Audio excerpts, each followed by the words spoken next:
le damos la bienvenida a los docentes que van a ser parte de esta mesa sobre los retos del Estado en la globalización y en la era digital. Este espacio, digamos que este conversatorio surge en el marco del seminario organizado por la Facultad de Ciencias Sociales de Unitecnar. La metodología consiste en dar la palabra a nuestros invitados para que hagan una corta intervención de máximo 3 minutos, en los cuales hagan unas reflexiones iniciales de apertura sobre la temática que nos convoca, que es especialmente los retos del Estado en la globalización y en la era digital. Y luego pasaré a hacerle una serie de interrogantes con el propósito de ahondar un poco más en la temática. Seguidamente, finalizadas estas preguntas, vamos a darle paso al público para que los que tengan alguna pregunta puedan realizarla y generemos entonces ya una comunión entre el conversatorio y el auditorio presente. Entonces, hombre, no siendo más, damos inicio a lo siguiente. Le damos la palabra al doctor Luis Fernando Bermeo.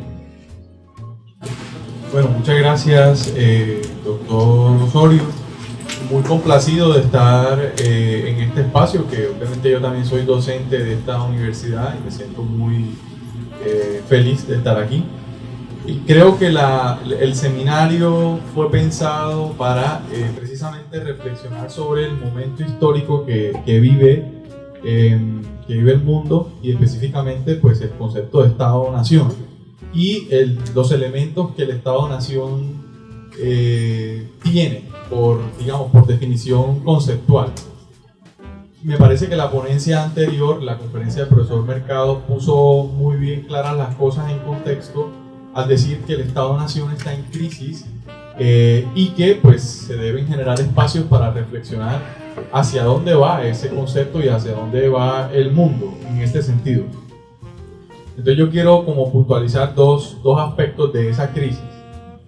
Bueno, 3. Lo primero es que la mayoría de los que estudian estos problemas en la actualidad consideran que este es un momento de transición y que puede hacer difícil estudiar estos temas precisamente porque los eventos de la transición se están desarrollando muy rápido. Luego, nosotros no alcanzamos a observar todo el panorama porque estamos inmersos en el panorama y eso va transcurriendo simultáneamente. Lo segundo es que el Estado-Nación ha variado su definición a través de teóricos, incluso del derecho constitucional, que ahora plantean la idea de Estado abierto, es decir, el Estado-Nación ya no es una nación que integra pues, los elementos que ya conocemos, sino que además está abierto a otras naciones y a otras organizaciones, ni siquiera estatales. Esto, por ejemplo, lo ha planteado Mariela Morales, que es una profesora del Max Planck Institute de Alemania para el Derecho Público.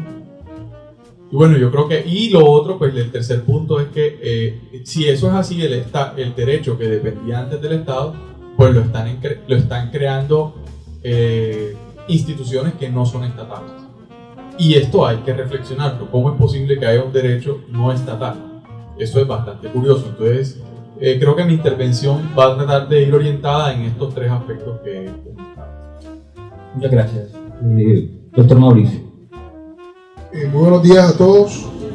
Como ya me han presentado, mi nombre es Mauricio Aragón, soy docente de esta casa de estudios, sobre todo en criminología y en antropología criminal, y quisiera, en la medida de lo posible, tratar de articular las reflexiones que puedan salir de este contexto en relación específica con eso que sigue llamando la cuestión criminal, y de qué manera este proceso de crisis, como lo ha llamado Luis, del Estado, producto precisamente de los fenómenos de globalización, ha también generado unas repercusiones dentro de esos aparatos punitivos de los estados. De qué manera esa globalización como fenómeno ha implicado unos cambios en las estructuras tradicionales de esos aparatos punitivos. ¿Qué ha ocurrido entonces?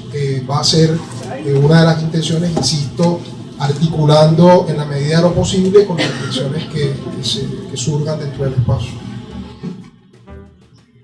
Bueno, una de los conceptos clásicos del Estado concilia tres elementos básicos, que son el territorio, el elemento humano, que son la población, y por otro lado la soberanía, que es la fuerza que de alguna manera, o el poder que tiene ese elemento humano y que lo despliega al interior de ese ámbito espacial que es el Estado. Sin embargo, la globalización, lo que ha evidenciado con el auge del comercio, con el surgimiento, como lo decía el doctor Mercado en la intervención anterior, de grandes capitales, de grandes empresas que por la capacidad que han desarrollado como resultado de un mundo donde lo que manda la parada es el dinero, el capital, se vean de alguna forma superior que los mismos estados. Y entonces vemos enfrentamientos de estados con empresas donde las empresas juegan un papel superior que la propia soberanía de los estados. ¿Cuál es la perspectiva o cuál se avecina, digamos, que como circunstancia para el Estado frente a la desvaloración de la soberanía como elemento fundamental de esas relaciones?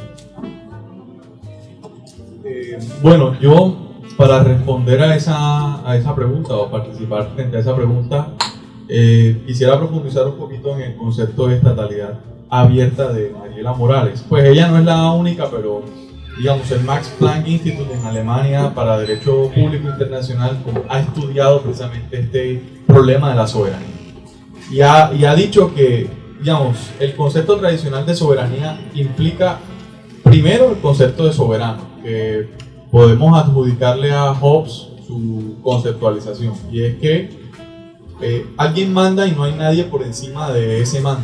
O sea, esa persona que manda no tiene un superior, no tiene a nadie quien le ordene cosas, sino él ordena hacia abajo. Entonces, el Estado ya no es el soberano en ese sentido. O sea, el Estado como entidad administrativa encargada de gobernar en un territorio o una población con unas leyes, ya no es el soberano en ese sentido de Hobbes, que no es absoluto y que tiene poderes por encima de él que a veces le dan órdenes. En ese concepto de Estado abierto se plantea sobre todo la jurisdicción de las cortes internacionales. Entonces, como por ejemplo la Corte Interamericana de Derechos Humanos en la sentencia La Última Tentación de Cristo contra Chile, le ordenó a Chile que cambiara su constitución para que se acomodara su constitución a la libertad de expresión, que era precisamente en favor de la película. La película plantea una visión no religiosa del cristianismo que es bastante polémica. Entonces una corte internacional le dice a un Estado-nación cambie su constitución, que es su norma fundamental. Eso es paradigmático, es decir, eso es supremamente novedoso.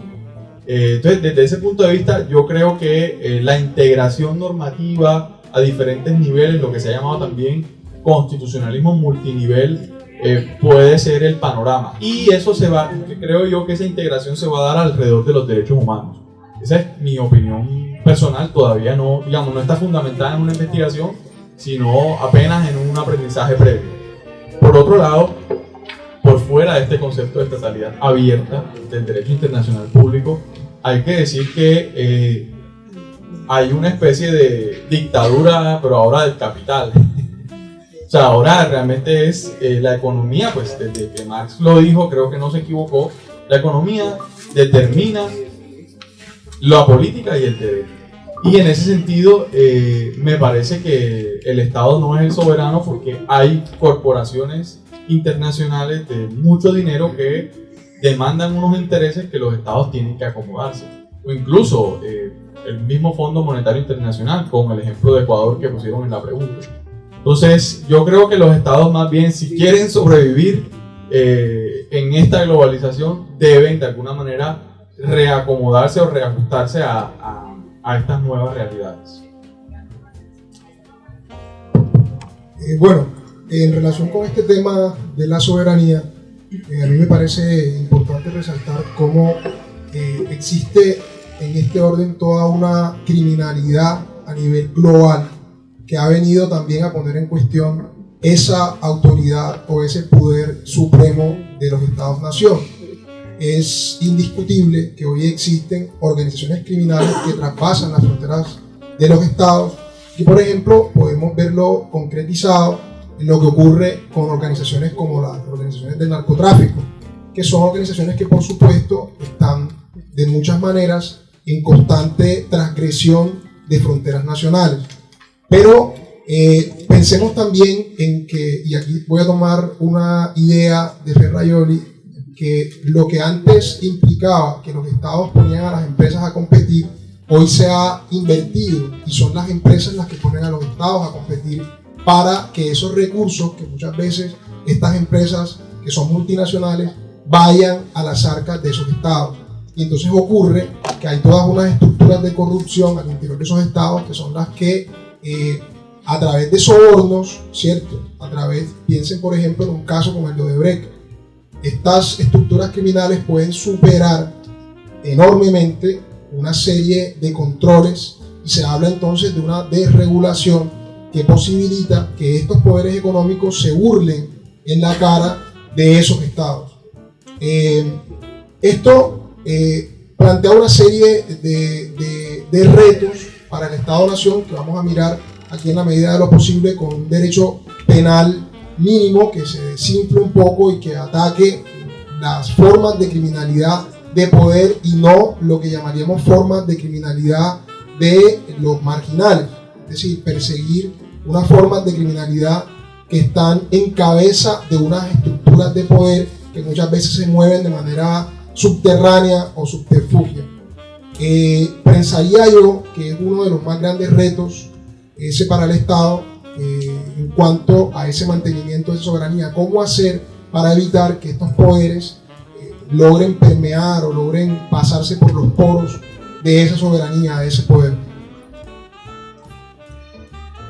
Una de las cosas que ha dicho Mauricio es en relación con la porosidad que hoy tienen los estados. Esta idea de las barreras que existían entre un estado y otro, estas se han vuelto porosas y de alguna manera la globalización lo que ha generado es un diálogo, una comunicación inmediata a nivel planetario.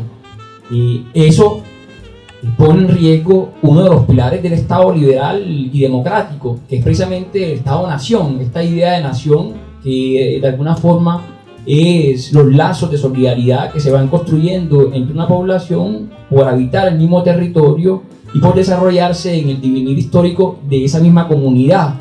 Generan una identidad común como sociedad.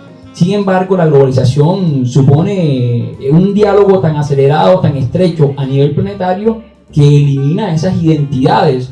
Yo recuerdo que hace unos meses estaba yo por allá por la Guajira anterior, por la sierra, iba yo metido por una trocha como 3 horas a trocha adentro, iban 2 muchachos en un burrito. Yo cuando llegué aquí yo me perdí, encontré 2 muchachos en un burrito con una radio y en la radio iban escuchando J Balvin. Estos indígenas 3 horas dentro del territorio agreste escuchando J Balvin. Hoy, de alguna forma, el acceso al diálogo planetario ha fracturado las identidades locales que dieron origen al Estado-nación y por lo tanto al Estado liberal. ¿Cuál es el futuro del Estado? ¿Cuál frente a eso? ¿Cuál es su perspectiva frente a esa realidad? Sí, se escucha así. Es súper curioso, o sea, realmente esa pregunta es muy curiosa porque plantea una suerte de dilema, ¿no?, entre un nacionalismo y lo que en las teorías se ha llamado ahora pluralismo. A mi modo de ver, el nacionalismo, si no quedó rezagado, va a quedar rezagado. No sé si hace poco, no sé si escucharon que en el discurso de Trump en la ONU dijo que el futuro era de los nacionalistas, no de los globalistas. Eso lo dijo en la Asamblea General de la ONU pasada. Entonces es curioso porque los nacionalistas se han de alguna manera atrincherado en posturas conservadoras que apelan a un estilo de democracia popular o populistas, en mi opinión, y que definitivamente es contradictorio frente a los cambios económicos mundiales y sociales, ¿no? Por ejemplo, pensemos también en un estado que está a la vanguardia de la economía y en este sentido también de los modelos de estado a futuro, China. En China obviamente hay tradiciones, una nación milenaria, pero la estructura de carácter de la población china permite el diálogo, permite la interculturalidad o el pluralismo. Entonces, usted va a Europa y entonces, ¿quiénes son los que compran en las super tiendas caras de Europa? Los chinos, que están disfrutando de sus vacaciones pagadas por la empresa. Usted mira ahora que a los que les gusta el fútbol, cualquier deporte en general, ¿quiénes inundan los estadios más grandes de los eventos deportivos? De repente la cámara enfoca gente asiática. O sea, que logra dialogar con estos nuevos cambios culturales y está ahí porque tienen poder económico de pagar esas entradas y son capaces de disfrutar eso culturalmente, y la nación de donde ellos son les promociona eso. Entonces yo creo que defender el nacionalismo hoy en día creo que implica defender también posturas conservadoras que van a terminar rezagadas. O sea, quien sea nacionalista hoy en día terminará pobre, creo yo, si no logra acompasar esos sentimientos de unión con su pueblo, con tan unión con un pueblo universal que es la especie humana, en mi opinión. Bueno, yo creo que efectivamente este fenómeno de la globalización genera unas reacciones al interior de los estados que consisten muchas veces en posturas furiosas, posturas de odio que tratan de acentuar en los rasgos comunes de identidad al interior de esos estados frente a la avanzada de lo que podríamos llamar una visión de humano universal o una visión de ciudadano del mundo. Un tipo como Trump, que como ustedes saben, habla muchas veces movido por el odio, apela precisamente a esos rasgos de historia común que por supuesto todos los pueblos comparten. Es decir, si nosotros miramos hacia atrás de cada una de nuestras familias, pues muy probablemente van a existir una serie de experiencias comunes que a lo mejor los hermanan con unas tradiciones específicas, unas tradiciones religiosas, unas tradiciones gastronómicas, unas tradiciones en múltiples sentidos que son las que entran a defenderse. Pero este mismo fenómeno de la globalización implica que estos estados traten de fortalecer unas posturas de identidad específicas. Pensemos, por ejemplo, en lo que ocurre cuando estas inmigraciones que se están produciendo hoy, por ejemplo en nuestro continente, pues estamos claros que lo que está ocurriendo en Venezuela ha implicado que muchos ciudadanos venezolanos tengan que salir de esa ciudad, de ese país, para tratar de encontrar lo que no pueden encontrar en su estado de origen. Para empezar por tranquilidad, para empezar por una serie de servicios de primer nivel que no encuentran pues dentro por la crisis misma que vive ese estado. Pero entonces, ¿qué ocurre en el país receptor? Empieza a producirse una especie de rabiosa defensa de esa identidad. Entonces usted ve que se empieza a censurar a esa otra identidad, se empieza a censurar, en el caso de nosotros, usted ve que se convierte el venezolano en un chivo expiatorio y que eso implica que ese colombiano trata de afincarse con más fuerza, de pronto que ni antes lo hacía, pero entonces como ahora ve esa amenaza, que yo reitero, esto es producto de unos canales que se han abierto vías de la globalización o en vías de la globalización. Entonces, yo creo que esas identidades a veces, un poco en consonancia con lo que dice Luis, que son defendidas desde un cierto conservadurismo, disfrazan odios. Disfrazan unos odios que construyen al otro como un chivo expiatorio. Los problemas que ya nosotros tenemos aquí, que son sabidos, que nadie podría pensar que un problema de falta de cobertura en salud está determinado porque es que ahora hay 10.000 o 20.000 o 30.000 venezolanos que antes no estaban en el país. Entonces convertimos al otro, que representa una identidad distinta, en ese culpable de esa problemática. Entonces yo creo que uno de los problemas que ya no sería una recomendación para un Estado, sino una recomendación para cada uno de nosotros como ciudadanos, es saber definir esa identidad y saber definir yo qué voy a hacer con esa identidad a partir de un reconocimiento de esa humanidad del otro, y que esa identidad que yo reconozco mía como colombiano no me puede permitir atacar al otro como el lugar o como la razón, como el objeto desde el cual se están generando los daños de la sociedad en la cual yo pues estoy inmerso. Entonces creo que esta idea de identidad asociada a soberanía, que también está en conflicto, tiene varios niveles para ser vista, y uno de esos niveles es el nivel en lo individual y cómo yo me planteo frente a ello.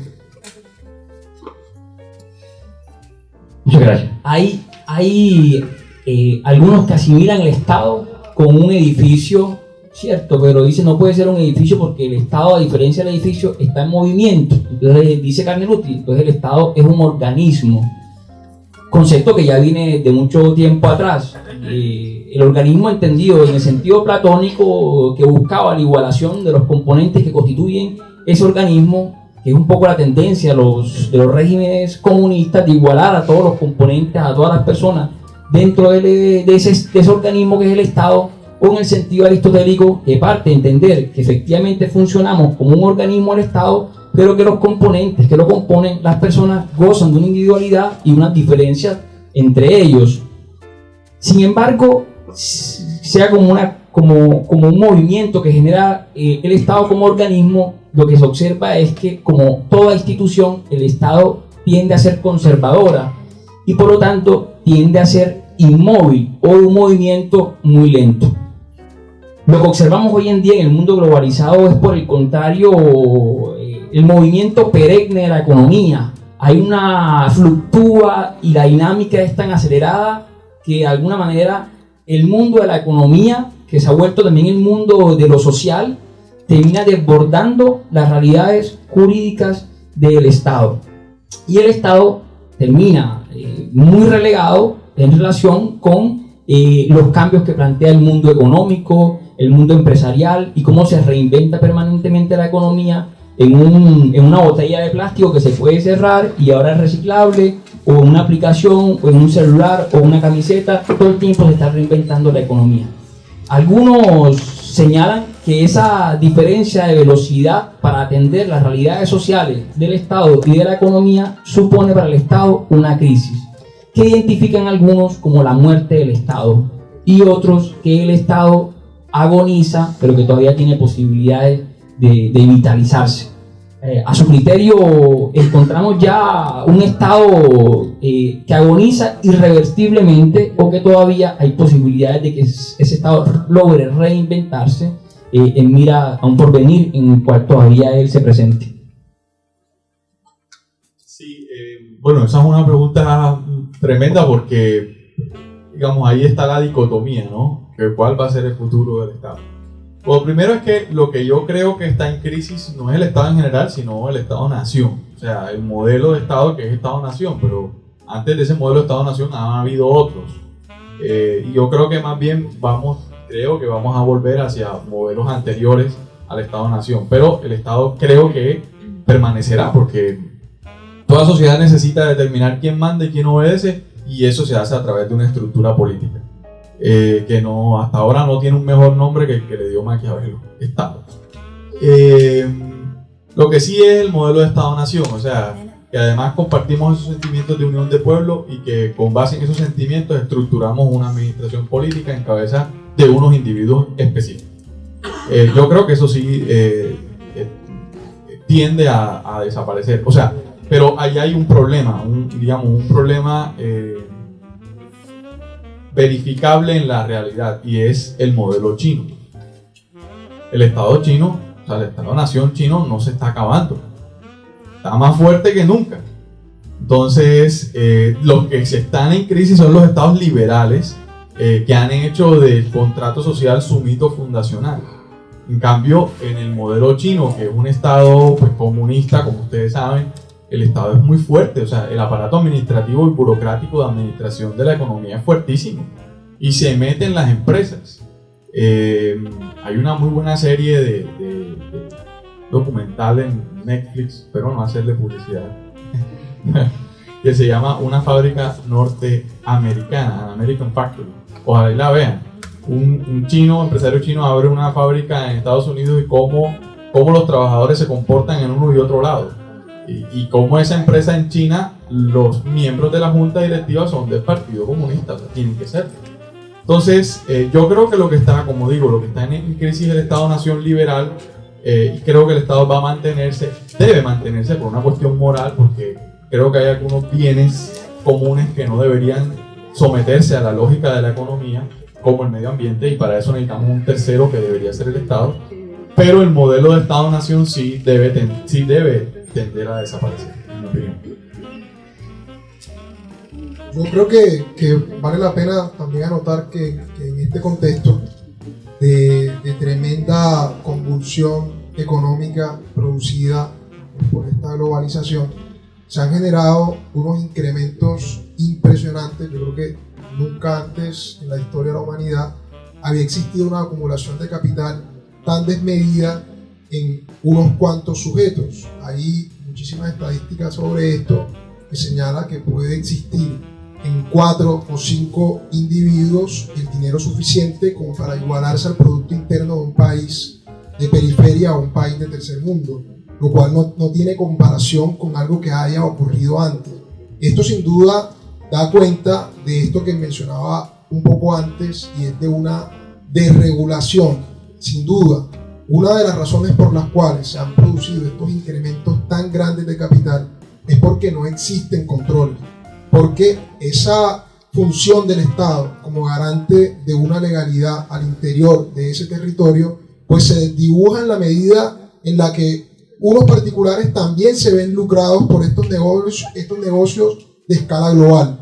Piensen ustedes, por ejemplo, en la cantidad de gente que se lucra hoy facilitando los procesos de inmigración ilegal, tanto en Europa, sobre todo en Europa, como también en los Estados Unidos, en esta frontera que pretende el señor Trump levantar, el dichoso muro pues que a la fecha aún no se ha levantado. Pero imagínense entonces que esta posibilidad de que existan estos flujos de capital tan grandes es el centro de esto que es un poco teratológico, ¿cierto? Que es monstruoso y es obsceno, y se habla pues como una mercantilización de la violencia. Pero yo quiero imaginarme que es posible también que este mismo modelo económico colapse, porque nosotros estamos sosteniendo que gran parte de esto que está ocurriendo ocurre por una digitalización del dinero, porque hoy mucho del flujo de esos capitales ocurre sin que usted mueva una moneda de oro por ninguna parte. No tiene que mover un billete de un lugar a otro físicamente para que se produzcan estos desplazamientos de capital.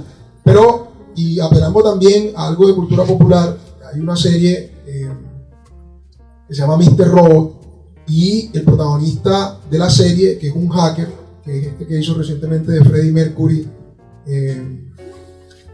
este señor decide construir junto a otros hackers un virus que logra infectar por completo los sistemas informáticos del mundo y colapsa ya no una bolsa de valores, ya no la economía de un paisito de tercer mundo, sino que colapsa todo. ¿Qué pasaría con la información que nosotros tenemos en redes? ¿Qué pasaría con la información pensional? ¿Qué pasaría con la información? ¿Qué no está hoy vuelto dato informático? Es prácticamente todo. Entonces, realmente nosotros también creo que podemos reconocer que vivimos en una cornisa, en el mismo modelo económico en el que estamos, con todo y lo convulso y aparentemente estable, y que aparentemente garantiza que unos cuantos puedan lucrarse de manera, pienso yo que anónima, porque realmente nosotros ni siquiera alcanzamos a conocer qué hay detrás de todos estos poderes y de empresarios que realmente mandan, inclusive a jefes de Estado. Yo creo que frente a esto, y voy a ser pesimista, yo creo que no hay por qué pensar en una estabilidad de ningún tipo. Todo esto está sujeto realmente a unos cambios abruptos que pueden ocurrir en cualquier momento. Sí. Hay algunos que también afirman y yo creo que ha sido permanente en toda la mañana, que es el papel importante y preponderante de la economía. Y hay algunos que han venido satanizando el comercio, sobre todo estas ideas de izquierda, que plantean la utopía o el paraíso en la tierra a través de una negación del comercio, por lo tanto una sociedad más que prepondera la seguridad por encima de la libertad. Ese mundo económico, paradójicamente, definen algunos, como por ejemplo el maestro Escotado, que ha generado a la fecha de hoy las mejores condiciones que ha experimentado la humanidad. Dice, no todo tiempo pasado fue mejor, por el contrario, lo que evidencia es que nunca la sociedad ha estado tan bien alimentada como lo está haciendo hoy en día en relación con el pasado. Y eso se debe también al auge del comercio, pese a que nos han satanizado pues, de este tipo de capturas de capital por parte de unos cuantos sujetos. No quiero decir que este sea el momento cumbre de la altura de los tiempos, pero también lo que define es que las realidades humanas no podrían alcanzar un paraíso terrenal. Lo que hay que procurar es de alguna forma un buen vivir masificado en el mayor número de personas posibles del mundo global. ¿Será que la economía revierte el progreso de la humanidad? O la economía de alguna forma lo que evidencia es que con múltiples mutaciones que está viviendo el Estado y las estructuras políticas de las diferentes sociedades, va hacia mejor. Bueno, es complicado como dar una respuesta definitiva, obviamente, a tu pregunta, porque es muy compleja en sí. Pero yo creo que la lógica del capitalismo como modelo económico, un capitalismo estilo clásico, tal cual como se ha defendido desde Milton Friedman, que recupera la tradición de Adam Smith, nos ha traído problemas a la sociedad occidental. Sobre todo, por ejemplo, nos ha traído problemas medioambientales. A su vez, el crecimiento económico ha sido desigual, o sea, no es la misma calidad de vida que tenemos los colombianos a que hay en Estados Unidos. Entonces, yo creo que la misma fórmula económica para todos tiene problemas, puede tener problemas. Es cierto que el capitalismo generalizado a nivel mundial ha mejorado la calidad de vida como especie, o sea, en cuanto a expectativa de vida, acceso a servicios. Eso lo dicen los historiadores, por ejemplo, muy famoso ahora Yuval Noah Harari, dice eso, o sea, ya no morimos de cualquier virus, o sea, ya hay antibióticos, la expectativa está entre 75 y 80 años, o sea, vivimos más que antes, aunque no lo pareciera, pero es así. El problema es no tanto cómo vivimos, no tanto cuánto vivimos, sino cómo vivimos. Pero yo creo que habría que mirar a Oriente, o sea, habría que mirar al este. Pensemos en China.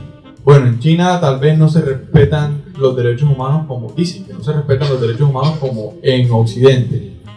Dicen que las condiciones de vida no son iguales, no tienen las mismas libertades, etc. Pero viven bien. Han sacado un montón de millones de personas de la pobreza y le han asegurado unos mínimos. Quiere decir que el capitalismo puede tener límites, o sea, puede tener controles, puede tener topes. Y si eso lo implementamos aquí, no estoy hablando de expropiación, pero sí, o sea, ciertos límites, por ejemplo, lo que ha dicho Piketty, mayores impuestos a la riqueza, a la alta riqueza. Ayer Bernie Sanders tuiteó más impuestos para los billonarios, en Estados Unidos es billonario, o sea, y redistribuir esa riqueza, pues, claro que puede servir. Y es una manera de ponerle un tope a ese liberalismo clásico que en principio nos ha llevado mal. Por ejemplo, en cuanto a los recursos naturales. Países como nosotros que vivimos de eso. Vivimos de eso porque extranjeros vienen y nos explotan aquí. O sea, es bueno que eso tenga unos topes, sobre todo para que el medio ambiente permita subsistir en la tierra. Bueno, yo creo que es indiscutible que existe hoy para muchos de nosotros un mejoramiento en las condiciones de vida. Un mejoramiento, como ha dicho Luis, que se manifiesta en una expectativa de vida más alta, que se manifiesta también en unos niveles de educación más altos. Pero yo creo que en estos casos también estaría bien preguntarse quiénes son los que tienen esa expectativa de vida más alta, esas condiciones de educación mejores también, porque pues no cabe duda de que hay un grueso de la población de los países y de la población internacional que está aún en unas condiciones de precariedad. La pregunta entonces sería, pues, ¿cuáles son los números? Es decir, ¿quiénes son esos que viven mejor y en qué condiciones esos que viven mejor pueden mantenerse, digamos, en esas mismas condiciones frente a esos otros que no están en la misma situación de ventaja? Ni siquiera pensemos en África, ni siquiera pensemos en países que están realmente en unas condiciones de pobreza y de miseria superiores. Pensemos nosotros acá. Claro, si nosotros, y yo no tengo estos números, pero si nosotros miramos unas estadísticas de esta ciudad, a lo mejor como la ciudad ya es más grande que hace 20 años y hay 2, 3, 4 veces más gente de la que había antes, pues usted podrá decir, claro, han aumentado las condiciones, pero estoy seguro que también ese número de gente desposeída también ha aumentado. Creo que lo ideal sería hablar con números, para mirar realmente cuando yo digo que ha aumentado esa expectativa de vida, a ver quién fue el que aumentó en esa expectativa de vida. Porque yo reitero, pues si yo lo digo desde mi posición, ahorita probablemente voy a poder constatarlo en mi familia y frente a mis amigos y demás. Pero no cabe duda también de que este mismo sistema se fundamenta en una mercantilización de la violencia. Es claro que hoy existen unas estructuras criminales organizadas mucho más complejas que hace 50 años. Y es claro que esas estructuras criminales se aprovechan de unos marginales que son, por ejemplo, en el caso del tráfico de drogas, se aprovechan pues de los pobres, claro, porque no van a mandarse entre ellos mismos a traficar con la droga. Y entonces ahí tenemos también un aparato o unas estructuras punitivas que vienen y nos dicen a nosotros que el problema está en el microtráfico. El problema está en el pelado que se fuma un cigarrillo de marihuana en un parque. Pero no, realmente el mismo sistema no está diseñado para ir al fondo, a la raíz del problema. Entonces, yo creo que la pregunta sigue siendo sobre los marginados, o la discusión sigue siendo en relación con esos que están en esas condiciones de menoscabo frente a los que están mejor.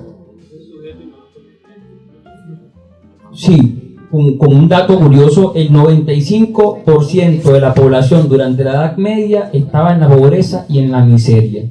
Y el 5%, que eran los de la nobleza, ¿cierto?, eran los que vivían en las comodidades. Incluso hay un dato curioso que tú decías, que distribuir la riqueza, también hay una constante, y es que siempre que se distribuyen las riquezas, tiende tiempo después a concentrarse nuevamente esa riqueza. Por ejemplo, el caso de Esparta. Cuando Esparta hace la reforma agraria y establece normas puntuales que implicaban el inmovilismo de esa propiedad que le había sido asignada a los ciudadanos, años después, nuevamente, mire esto, 10 espartanos tenían la totalidad de los recursos y de la tierra de toda la ciudad. Sí, también es como hoy por lo menos digamos que no el 95% de la sociedad vive en la miseria. Ese era el dato como que ponía en la mesa para que sobre eso conversáramos. Abro el espacio para dos preguntas del auditorio, si tienen con relación a alguno de los comentarios que ha dado.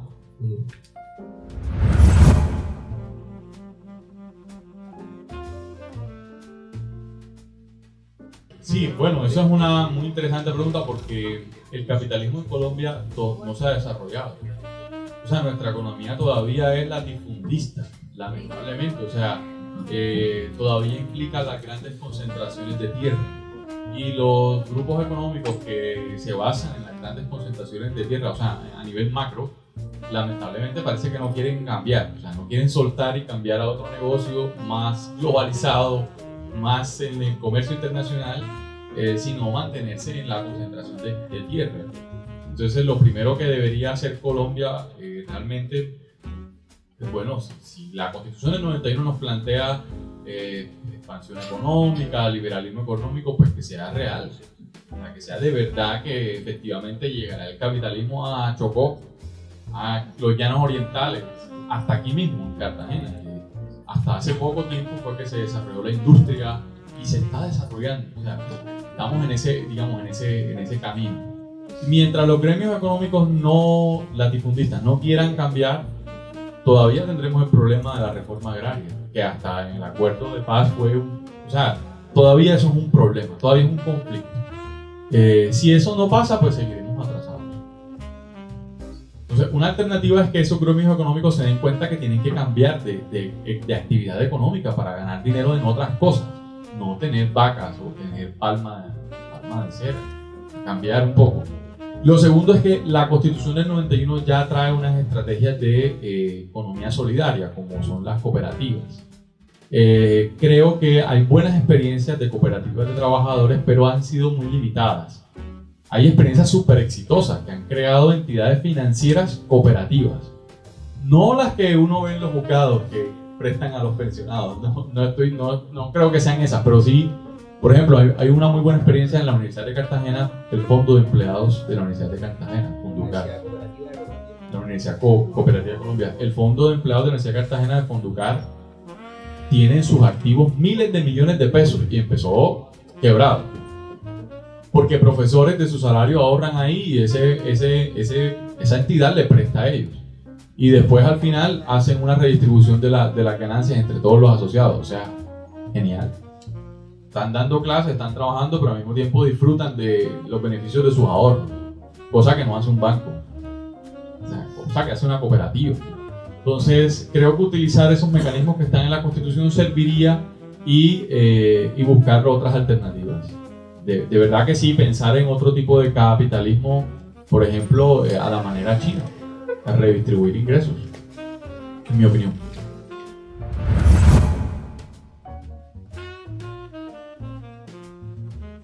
Hace poco vino la Corte Constitucional aquí a Cartagena y hizo un encuentro de jueces y magistrados de Latinoamérica sobre derecho y nuevas tecnologías, y sobre todo se enfatizó en redes sociales.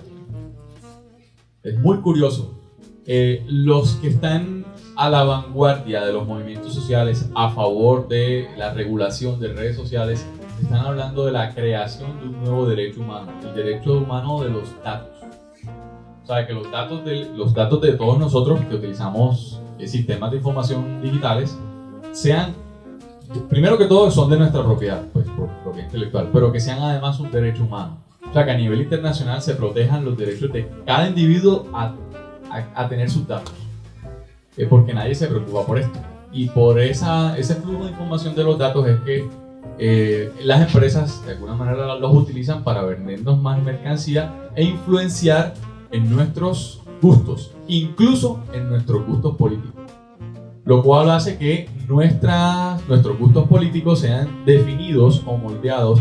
Dicho de otra manera, nuestra opinión política sea moldeada por empresas. Imagínense eso. Y eso está en las fake news. En Netflix hay el documental de Cambridge Analytica, de Nada es privado. Eso es una cosa genial. Ese documental está muy claro allí. Creo que los jueces nacionales e internacionales están dando unas discusiones sobre si eso puede ser un derecho humano y cómo protegerlo, y la Corte Constitucional colombiana ha avanzado muchísimo en eso. O sea, creo yo que ha avanzado muchísimo dentro de lo que se puede. Por ejemplo, en una tutela le negaron la demanda a un individuo que quería que una señorita se retractara en redes sociales por haberle dicho que él era feo. No sé si recuerdan el caso. La persona le escribió a la chica que quería ser su novio o algo así, y ella le dijo que no, que él era un feo, que ella no lo quería. Entonces ella presentó una demanda para que la dueña de su red social, pues la dueña de su perfil, se retractara públicamente en Facebook diciendo él no es feo. Y la Corte Constitucional obviamente no le amparó ese derecho y la mujer tiene el derecho a rechazar a quien quiera, y ese es su espacio privado. Allá usted que se mete con ella. Entonces yo creo que las cortes en general están haciendo, como trabajando eso con cuidado. Lamentablemente no hay una ley todavía, al menos en Colombia, que prohíba a las empresas acceder a nuestros datos. esa pelea hay que darla, porque Cambridge Analytica, al menos aparece en el documental, trabajó en Colombia en la campaña presidencial de Peñalosa, que Peñalosa perdió. Entonces, yo también creo que también hay que hacer una especie de introspección nosotros mismos y empezar a tener cuidado con lo que hacemos en internet. Esta conferencia está siendo grabada, pero también está siendo grabada por mi celular. Cuando yo salga de aquí me aparecerán en el timeline un montón de sugerencias de temas que hemos hablado. Y esto porque compré un teléfono. O sea, sí, hasta eso, o sea, hasta privacidad de hablar en este espacio. Y yo creo que sí, el derecho debe proteger eso.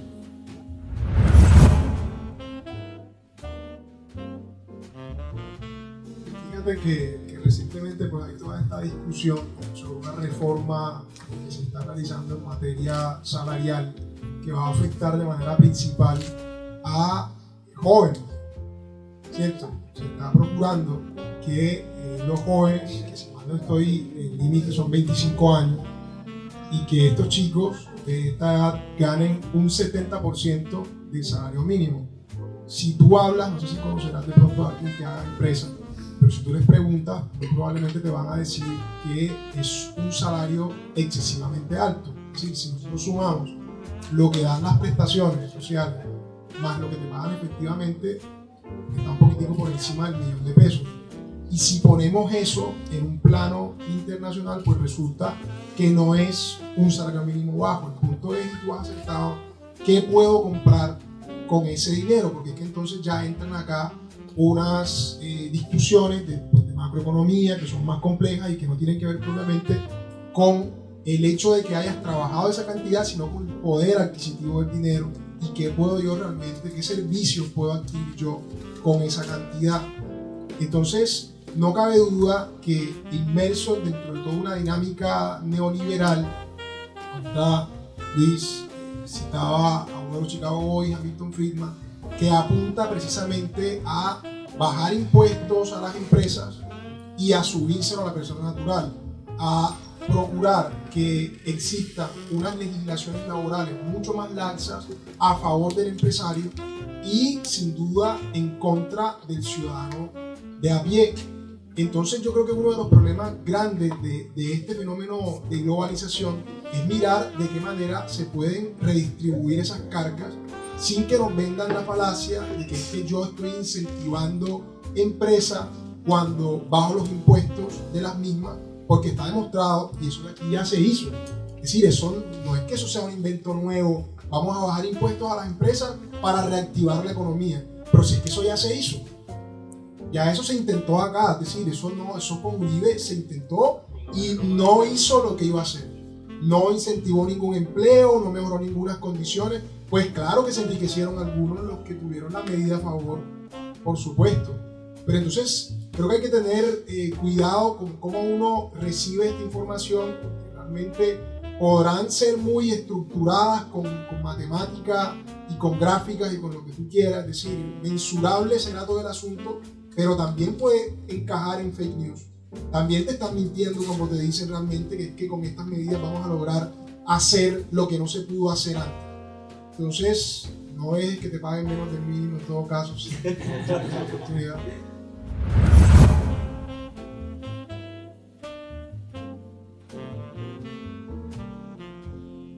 Históricamente las empresas han colonizado, incluso la misma Inglaterra a través de su compañía la compañía de Indias Orientales también lo hacía.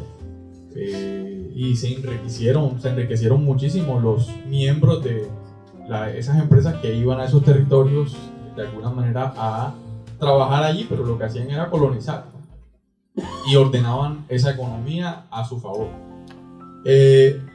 Yo creo que los retos a nivel global, digamos, que hayan compromisos de los empresarios a nivel global de no aprovecharse de países que no tienen una economía fuerte y voy allá y entonces armo mi empresa allá y empiezo a influir en su poder político.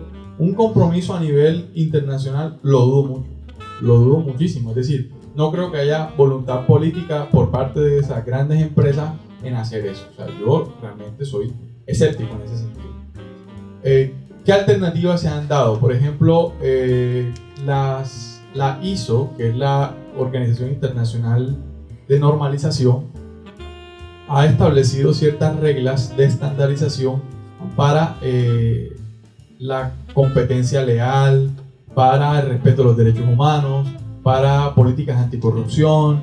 Son las ISO 26000. Eso es una estrategia súper novedosa. Unas normas creadas por un instituto privado aplicable a las empresas a nivel internacional. ¿Y qué hace eso? Que, por ejemplo, en el mercado común europeo, un plus para ingresar a comercializar en ese mercado es que cumplas esas normas. Fíjate, eso es una estrategia de autorregulación que tiene eso tiene sus críticas, ¿no? ¿Hasta qué punto los empresarios son capaces de autorregularse? Ahí está el kit del asunto. Y otro truco que tiene ese sistema de las normas ISO 26000 es que todas las demás normas ISO son susceptibles de certificación. O sea, las ISO 9000 todas se certifican.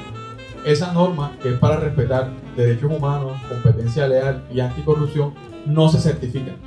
O sea, no es obligatorio que una empresa se certifique, solo diga yo la respeto y aquí están mis protocolos.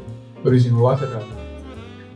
Entonces, por eso, ahora, otra alternativa, creación de un Estado mundial. Entonces, que ese Estado mundial, alrededor de la ONU, regule ese tipo de aspectos económicos. Eso es soñar. Entonces, ¿qué aparentemente queda? ¿Qué aparentemente queda? Primero, que los empresarios tomen conciencia de lo que hacen en un país u otro afecta a nivel internacional y afecta la vida de individuos, y traten de alguna manera de moderar esos apetitos económicos. Y lo segundo, que la comunidad internacional haga presión y vigilancia sobre esos aspectos. Y lo tercero es que el pueblo, que todavía pueda, o sea, no crea que no se puede rebelar. Por ejemplo, lo que está haciendo Ecuador, aunque el profesor David dijo que eso era un paño de agua tibia, aunque sea un paño de agua tibia, ejerce cierta presión. O sea, la protesta popular ejerce presión. Puede incluso derrocar a unos gobernantes. Dudo que derrocando un gobernante se cambie todo el sistema enseguida, o sea, que sea exitoso, pero al menos hace presión. O sea, al menos palía un poco el problema. En lo personal, yo soy un poco más escéptico, pero digamos que con esperanzas. Pensar que el capital se regula a sí mismo y toma una conciencia sobre la necesidad de distribuir ese capital que ha acumulado entre los otros individuos que no lo poseen me parece una ilusión. Es una ilusión. Por otro lado, digamos que porque el mundo de la economía es el mundo del egoísmo, ¿sí? Porque es el mundo de la satisfacción de las necesidades, y eso se mete la autocomplacencia y la superioridad de un individuo o una clase sobre otro. Eso es una ilusión. Es una ilusión, a no ser que se convierta en una fe, ¿sí?, religiosa, y entonces se le dé por un altruismo y una repartición solidaria de lo acumulado. Eso me parece una ilusión. Por otro lado, lo que le queda a esa situación de la economía es la regulación del Estado, y encontramos, como hemos dicho aquí, la incapacidad de los Estados para poder regular la economía. Entonces, por ese lado tampoco tenemos una esperanza clara. Yo me soporto en la tercera opción, y es la que yo creo profundamente, y en los movimientos sociales. Los movimientos sociales tienen el deber de establecer los rumbos por los que se rija tanto el Estado como la economía. Eso es también muy difícil y podría ser también soñar. Sin embargo, creo que es el sueño más a la mano que nos queda en medio de las tres opciones que ha planteado Luis Fernando.